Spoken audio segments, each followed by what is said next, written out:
Today I really just wanted to say, why are we always at war with one another? Why are we constantly always fighting each other and disagreeing with each other? And why do we always make it a war between one another? I think that we're constantly, as a country, as a world, as a human race, we are constantly fighting one another. And we're always thinking everyone else is against us because they're a different race, or because they believe something differently, or because they're a different gender, or because they're from a different country. But the war is never against each other. The war is constantly against our own flesh.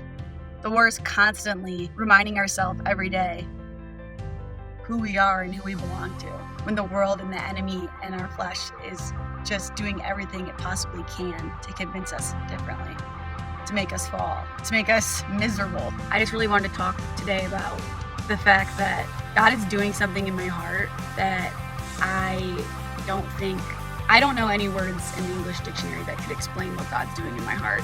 And every day, another chain is broken for me. Every day, another lie is forgotten and another truth is restored. And I am so on fire and driven with this platform that He's given me, because I want anybody who stumbles across anything that I post or that I write or that I share to feel the freedom and the joy that I didn't know existed.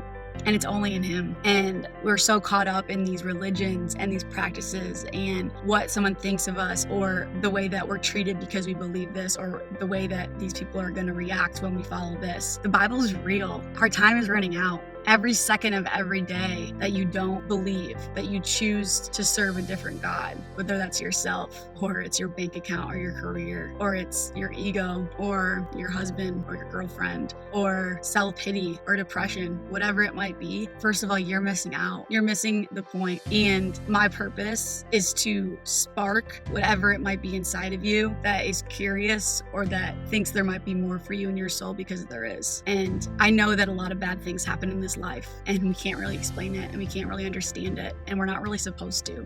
But God doesn't do those things to us. He doesn't do them to us. And I think that that's where we go wrong. And that's where how could God, who loves me so much, put me in this position? How could He give my mom cancer? How could He give me cancer? How could my husband leave me? How could my boyfriend cheat on me? How could my dog die? How could I fail out of school? How could I not get into that school?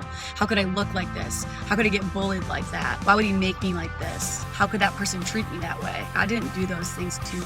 But I'm telling you, when you put your trust in Him, He'll get you through them. He will speak through you. He doesn't do them to you.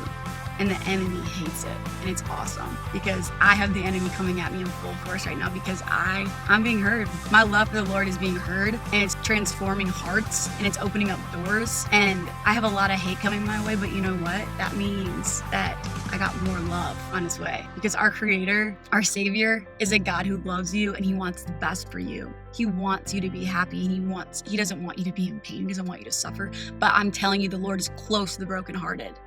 He is close. The God we serve is not a firefighter. He's a rescuer, but you're in this fire. You're in this storm. You're stuck. You're scared. You're depressed. You're lost. It's dark. You're done. You feel like there's nothing else for you. Of course, we say, well, isn't our Creator going to come and just pluck me out of there and just get me out of there? No. You see, we serve a God that comes into that fire, that comes into that storm, that comes into that dark hole. He comes in the darkness and He lights it up. And He says, I'm here. Now what?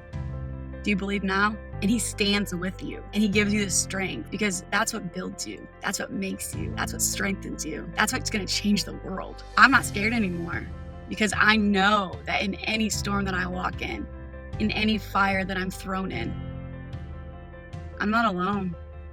My God is there with me, and any God that will get in a fire with me, any God that will get in a storm and stay there with me until I trust Him enough to lead the way out of it, it's a good God.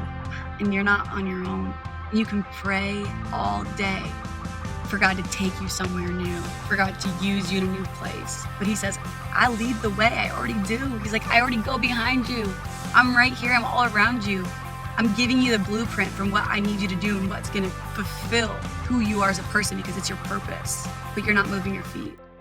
And so put on your Nikes, lace up, and chase after God. Run after Him, because that's the turning point for me. I put on my Nikes and I never looked back. And even when I stumble, even when I trip and I fall, He's always the one to pick me back up again, and I'm never alone. And He's always the one to put a Band-Aid on my knee because I scraped it, because of my fault. He doesn't do that to me, but He loves me enough to heal me. So let him be your comforter. Let him be your guide. Let him be your rescuer. Let him be your creator. Let him do his job. Let him be your God.